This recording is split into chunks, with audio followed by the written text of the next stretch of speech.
What's happening, y'all? It's your boy RottenRoseQ back with another reaction video. And before I start off this video, I want to go ahead and say thank you to the people that have been supporting the channel and helping us grow because without you guys, I don't know how we would be getting this process done. We are a growing community here at the Rotten Rose family. I want to go ahead and do my personal shout outs before I start this video. So let's get into them. It starts off with Karen, who is an Inner Circle member on Patreon. So, Karen, I appreciate you so much. I also have Lisa. We also have Lori P, who is a paid Patreon member as well. We have Pumpkin323, who rocks with us on Patreon and YouTube. We have Rio. We also have Seal4696. So I want to give a huge shout out to everybody that's supporting the channel and keeping us going because when we are reviewing certain videos, there are copyrights on them and we're not going to make any money from them at all. But it was important for me to react to them because it's so much good content to react to. So with that said, if you guys do want to support the page at all, please go ahead and join the membership or even yeah, show us love in multiple different ways. But let's not waste any more time. I'm going ahead and reacting to a documentary that was made about what the status of BTS is right now. I'm not too sure about the documentary, but I just want to give my opinion on it. So let's go ahead and get straight into it. And a lot of chatter about the documentary, good and bad. But this is social media, so the negative always becomes louder.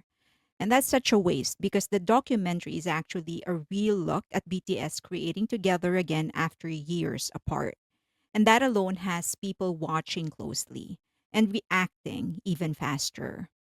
But the intensity of the hate is causing us to miss many of the important points in the documentary.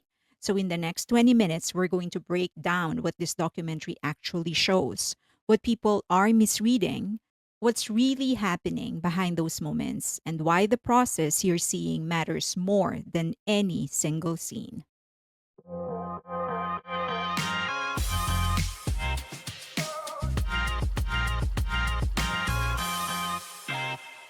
Let's get into this, y'all. A fragment of a long and big process. One thing we tend to do almost instinctively is judge people and situation based on what's immediately visible. A few seconds, a single reaction, a brief disagreement, and we treat it as if that is the whole story. That's exactly what's happening here. People are taking isolated moments and turning them into conclusions. That RM and Suga not liking the ARIRANG sample at first means they never liked it at all. That Nicole suggesting English lyrics means she pushed them into something they didn't want. That J Hope rejecting the longer sample meant his opinion never evolved. But what we're actually seeing is 1 hour pulled from roughly 5 months of work. 5 months of seven artists, each experienced, opinionated, and deeply invested, working through ideas together. This documentary is not the whole story, it's a snapshot. And just like a photograph, it captures something real. And I love the way that she's approaching this. And I do want to say this much as well. When it comes to narration, Hyde 100% understands a storyline. And on top of that, I understand that no one's playing with BTS and their safety and what they want to represent themselves, in my opinion. From what I've been able to gather, and I'm not a BTS historian yet, but the point of what I'm saying is what it seems like to me is what's placed in the show always needs a backstory.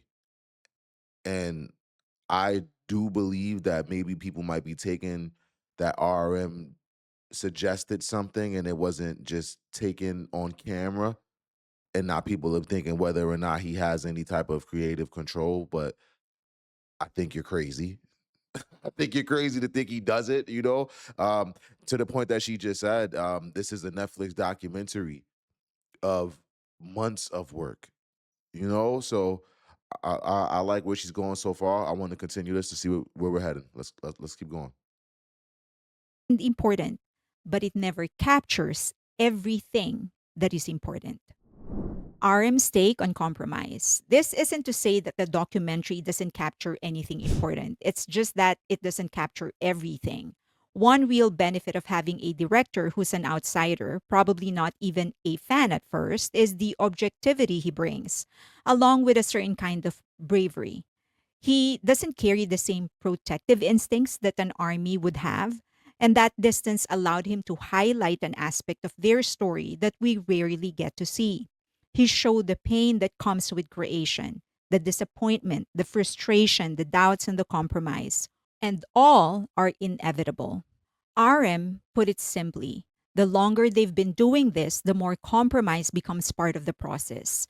That's not surprising. They've been together for over a decade. They've reached a level of success most artists never even come close to. Individually and collectively, they have more freedom than they've ever had, and at the same time, more perspectives to balance. The documentary captures one painful part of their creative process. It does not mean the entire process was painful. It simply shows that they were willing to push through the mess and discomfort in pursuit of their art.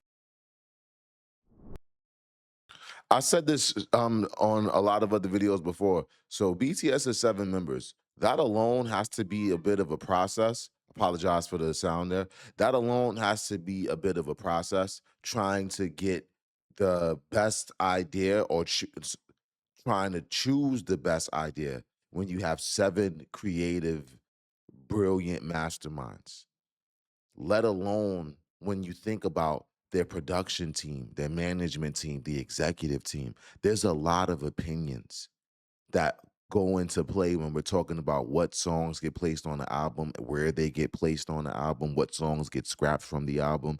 It's a lot of opinions that that that it goes through. So yeah, I think it would be really crazy to say that they don't have creative input. I do believe that it is a a way of life to allow everybody to have their thoughts, and everyone's not going to win every time. That's just not realistic to think. They still don't have control over their music. That's one of the more common reactions. But it misses what actually is happening. From the start, they were divided when they first heard the ARIRANG sample in Body to Body. J-Hope, Jimin, and seemingly Jungkook liked it right away. RM, Suga, and V didn't. From that moment, no matter who won, it already meant compromise. What this shows is not lack of control, but how control works in a group like BTS. It is shared, negotiated, and constantly tested. This is exactly why they surround themselves with smart, objective people. So when the team can't agree, you have trusted perspectives to lean on. Even P Dog, the producer who's been with them since the beginning and has co produced nearly 90% of their discography, couldn't convince them to use the longer Arirang version in Body to Body. If P Dog couldn't sway them, that says everything. When Bang Shiyuk himself sat down with them, even he couldn't change their minds on the musical side. He didn't question the musicality and the taste of the group. Instead, he appealed to something deeper: their identity as Koreans.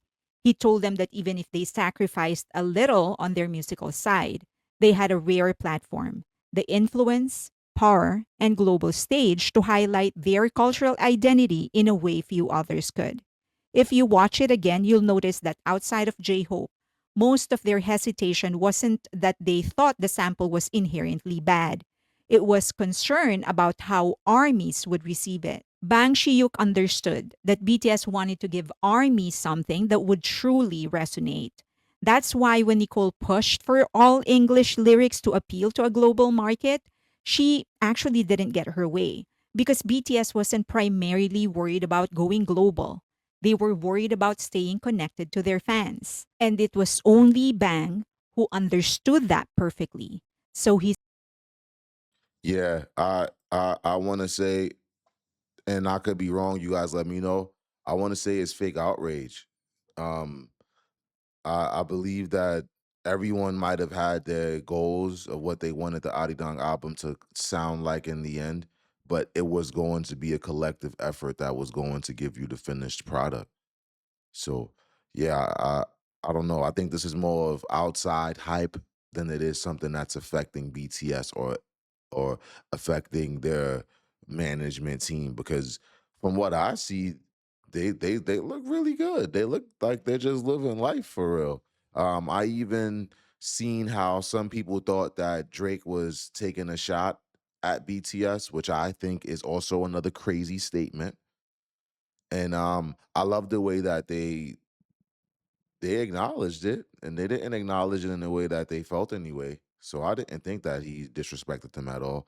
I think that because the fan base, rightfully so, is very protective of BTS and don't like does not like anything negative for BTS.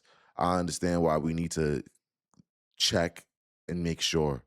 But if I could use my voice for anything, I just want to go ahead and give my opinion. I don't think that it's that. But let me continue to watch the documentary just in case what I'm saying could be wrong. He spoke to the one thing he believed could outweigh their worry, their pride in being Korean. At the end, RM summed it up beautifully. They went into this wanting to push themselves. They finally had the opportunity. Would they back down just to stay comfortable? Jin's I don't feel pressured at all. Jin went on a solo tour with a completely unique concept. And because he's Jin, it wasn't surprising to hear him say he felt no pressure. He knew that if they enjoyed what they were doing and stood confidently behind their work, armies would enjoy it too. It's that if he flings it energy. As long as they try their best, genuinely love it, army will feel the love and enjoy it with them. Man, Jen. And then when you look at Jen's song about loving yourself and it's that time to be proud to love yourself. That sounds like a statement from somebody that loves himself and understands that as important that it is to give the army what the army wants, it's also important to remember that the army respects all the music that BTS creates. There's no genre that you can say that BTS is. You can't say, oh yeah, they make this kind of music, or no, they can make that kind of music. No, if you look through their catalog, the way that I've been looking through their catalog of recent, you will learn they have all types of music. So it's kind of difficult to put them in a box. So knowing their level of creativity, if one of the most creative, you ask me, if Jin himself is saying he didn't feel pressured, I'm under the belief that there was no pressure in the room for any of them because I believe that when they speak, they definitely gonna speak for each other before they speak for people that are outside of them. But what do I know? Let's keep going. If there's anyone who embodied army in that room, it was Jin. Suga said, I want my art to be intentional with a distinct message. If there's anything that gives us real perspective on the months leading up to those 2 weeks the documentary captured, it's this line. Suga's desire for his art to be intentional shows the care, the deep thinking, and the seriousness with which he approaches his craft. I think we can be confident the rest of the members carry the same attitude throughout the entire creation process, right up until Jin arrived. Everything was intentional, never done just for one reason, but always with a clear purpose and a message they believed in, both for themselves and for their audience. It makes me happy to know what I received as a fan, army member. What I received was exactly what they were trying to convey. Is exactly what they were trying to give. Cause that's what I received. I'm under the impression that the Adidong album was the opportunity for us to be not introduced, because introduced would be a bad word for it, but I would say this was our opportunity to be introduced into their world. Not introduced to them, but introduced into their world. And from what I'm understanding, even from the Netflix documentary and every other documentary that I'm hearing that they're talking about the album, that's pretty much what they wanted. Job well done by the guys, man. OT7. J Hope's musical instinct. One of the things that really stood out the most was J Hope and his sharp musical instinct. He just knows what will land. But it's never purely about commercial value. It's about what is objectively a stronger track, musically and emotionally, while still connecting with people. The moment he started jumping and dancing to the Arirang sample, he wasn't overthinking it. He just felt it would work. And that instinct is pure and also something you cannot learn. It probably also comes from his dance background, the same instinct that made Jimin and Jungkook like the sample immediately. They were already imagining how it would feel and resonate in a live stadium setting with thousands of fans listening and singing with them. RM, in a separate interview, also stated that J Hope played an important part in choosing the tracks that will make it to the album. He provided a more holistic perspective in what tracks will actually work. Jimin I believe that wholeheartedly. That seems like who J Hope would be. It seems like J Hope's energy is something that people are gonna feed off at all times. Because although like a lot of the times when I see J Hope on camera, he's smiling. I'm pretty sure that there's times off camera that if he's not smiling and he doesn't enjoy something, I don't think that everyone else is gonna want to enjoy it. They will understand that he's kind of passionate. You know, he'll let you know how he feels about everything. So I think it's dope that he gets that respect. I also think he's like, with him being Mr. LV, he's like it's just a different way he has about doing things. So I think that that's a really good responsibility to give him. Jimin's clear creative vision throughout the documentary and in many other stories they've shared. Jimin has always been vocal and crystal clear about what he wants, from pushing for a stronger track banger to how lines should be delivered, to firmly pushing back against certain English lyrics, and not because it was English per se, but because of the quality of the lyrics itself. He was confident and certain in his vision. He may not have gotten everything he wanted, but it shows just how much the group and each member individually has evolved. They've become more sure of who they are as artists, and that naturally shapes the direction of BTS as a whole.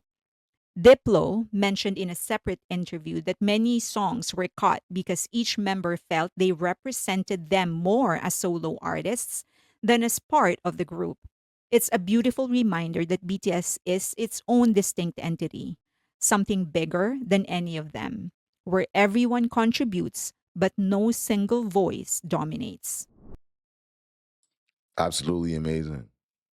Because I'm under that same belief. V's reflection on constantly changing. One of the most insightful moments came from V when he talked about how they were constantly evolving. In fact, he was more talking about himself. He was so aware that even in those moments in LA, as they were creating their album, he knew they were changing. He pointed out that if they were changing, then Army was probably changing too. And he left the thought hanging, which felt perfect because that constant change has no real conclusion. It's ongoing. And it's probably the curse, quote unquote, of being an artist. You're rarely ever fully content because you're always shifting. What feels perfect today may not tomorrow. And that's the nature of growth. Jungkook started. Yo, you know what's so dope about that right there? What I know personally is after I record a song, I kind of I listen to it for a while, especially if I don't try to release it or anything or give it to an artist. After I listen to it to the point where I'm kind of bored of it, now I just want to hear new music that I make. And I don't kind of go back to that song unless I just want to hear something new again. So I'm saying that to say that is the process that a lot of musicians go through, to where we never know if the music that we're making is good enough. And while we don't know, we'll continue to make music and continue to make music. And I love that they were able to still put that body of work together and choose which ones to go with and still give us the album, because I know that that's a lot. As I said, especially when you think about 7 people and a management team and everything else, I can imagine how tough it has to be to come up with those 14 tracks. and ended it. In a separate interview, the director mentioned how important it was that Jungkook both opened and closed the documentary. It shows the immense control they now have over their own narrative, not just their own music, but the actual narrative. And it feels specially fitting that the youngest one is the one calling the shots, the member who was still a minor when they debuted and grew up in the public eye.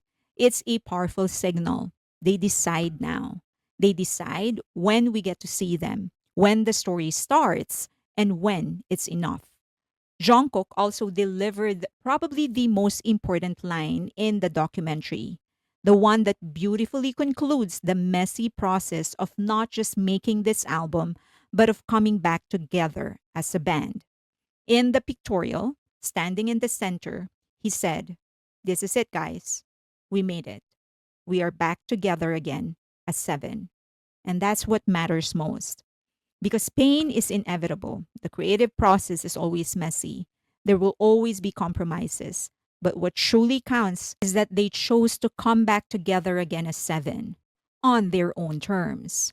And that choice didn't come easily because the real battle here wasn't against outside forces, not against critics, not against the media, not against people trying to tear them down. At this point, very few can actually challenge them from the outside. The harder fight was internal. They've already achieved more than most artists ever will. As a group, they've reached a level that could justify stepping back. As Yeah. individuals, they've built careers that could stand on their own. It would have been easy, understandably easy, to stay in that space, to be comfortable, to move forward separately without having to go through this kind of friction again. But they chose to come back and put themselves through the difficult. It also shows where they are with their brotherhood. I don't believe that, especially with the amount of success that all 7 of them have seen, that you could have paid them if they hated each other to go ahead and do this again. I believe in order to get all 7 yeses to go through this process, it's because they had love and respect and just wanted to be around each other and do this again after what they've been through. And that right there alone goes to show where they stand as brothers, man. So W to guys. difficulty again. The disagreements, the uncertainty, the need to align seven different perspectives into one direction. They chose to continue to build rather than settling into what they've already done. They continue to choose each other. The Nicole issue. One of the most talked about moments in the documentary was when Nicole suggested writing the lyrics in English for broader global appeal. And that reaction says more about how people are watching this than what actually happened. Nicole was hired to do a job. She was originally with Big Hit, moved to Colombia, then returned to Big Hit. That kind of experience likely gave her insights into how the US market operates, how radio works, what connects with the general audience, how songs are positioned beyond the fandom. So when she suggested English lyrics, she wasn't overstepping. She was doing exactly what she was brought in to do, offer a different perspective. That doesn't mean she was pressuring the group. She doesn't have that kind of authority. Let me know what you guys think about that, because I actually agree. I look at it from the perspective that she was just kind of trying to look out from her own perspective, kind of just putting it up to the guys that if there would have been easy English translations for people to find, it probably would have resulted in more album sales. But I think it's kind of dope how they did it, to where it's like you can look for whatever description that you want of it. And some people are not even looking for the description that much. But I love that they are able to make the music the way that they want to make it. because that's what's important about their music. Their music should not be just English because they have to do it that way. If they want to make an English song, then let them make an English song. But if they want to incorporate their natural dialect, then they also deserve to be able to do that as well. So, just thoughts. Authority. And the documentary makes that clear.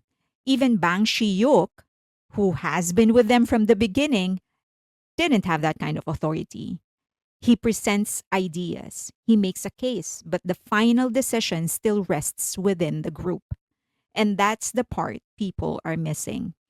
If everyone in that room only echoed what BTS already wanted, there will be no expansion in thinking, no friction, no growth. And growth, especially at their level, comes from being challenged. That's what we're seeing in that moment, not control being taken away, but ideas being tested. In the end, the outcome speaks for itself. She didn't get her way. The album still included Korean lyrics. The direction remained aligned with what the group felt was right.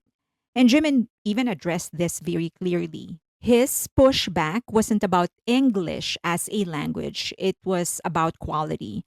Different perspectives being brought into the room, considered, challenged, and ultimately I 100% feel that, especially after I saw the video by Menji where she was breaking down the lyrics of Alien. If you guys didn't get a chance to check out that video, you definitely should because she enlightened me on so many different things.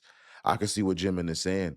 Jimin knows how to say something in his natural language that is going to be clever and is going to be fire to him as a musician. And he thinks to himself, that's what I want to put out.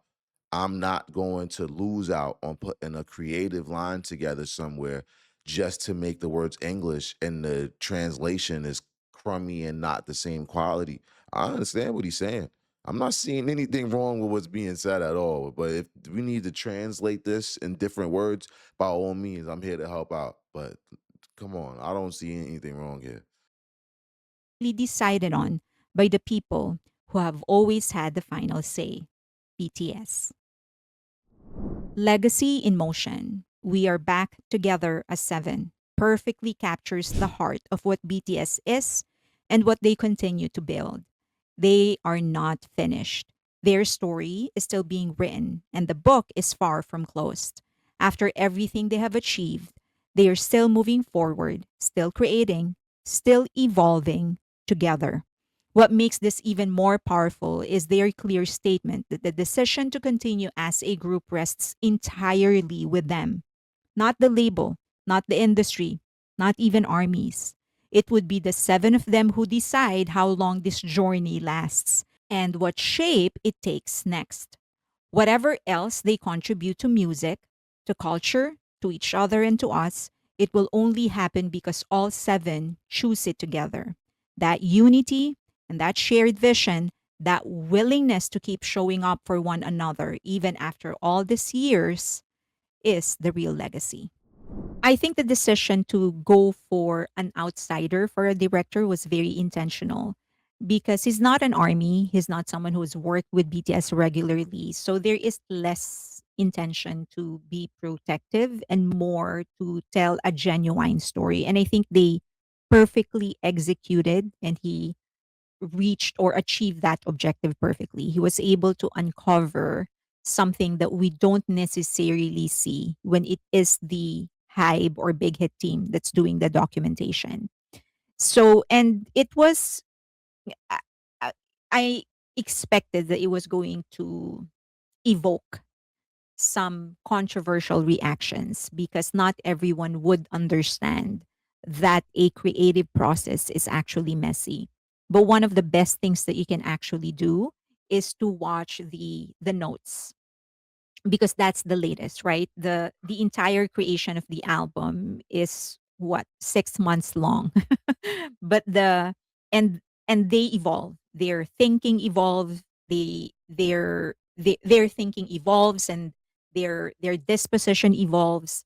So the latest, basically the most current one that will allow you to capture where they are as artists and how they feel towards the work that they put into would be the notes. That's the latest. So I would always recommend that after watching all of those things, after listening to the many interviews of other collaborators, the best thing for you to do is to watch the notes and actually rewatch it, because that will give you the most recent emotion from them. Hope that helps. Okay. Thank you so much for being with me. If you can, please like the video. Also, if you can go to the our online magazine. Yeah, she is absolutely amazing, and I loved her breakdown. If you guys haven't already, please go ahead and hit the subscribe button for her as well, because she really does have some dope things that she's bringing as well. Um, I love what she bought, because this conversation needs to be had, but to the point that she's making, what I'm seeing from the guys is happiness. I'm not really seeing them being upset at all. Like even when I watch the shows, they look like they're enjoying every single night. Like they're literally changing the show to make sure that it fits people from every place that they go to. I mean, they look really happy. They know that they have a product that the world is very happy with. I know that they know that they have a product that the army is very happy with. So I know that maybe throughout the process of making it, you guys might have been seeing the ups and the downs and the hardships of it. But that is what it takes to create a body of work that you guys did get. So salute to BTS. I don't think that they are having any issues in-house at all. This is just my opinion. The comments are open for anybody's opinion, so please let me know what you guys think. Let me know if I am missing something. Let me know if I got it wrong about Nicole as well. But I just wanted to go ahead and do a documentary about this to shine a little bit more light on exactly what was going on in the Netflix documentary. But you guys can also go ahead and check that out as well. Um, if you, she got Rotten Rose Q, please go ahead, show some love to the channel, become a member, and I'm out of here. Y'all have a good one. Later.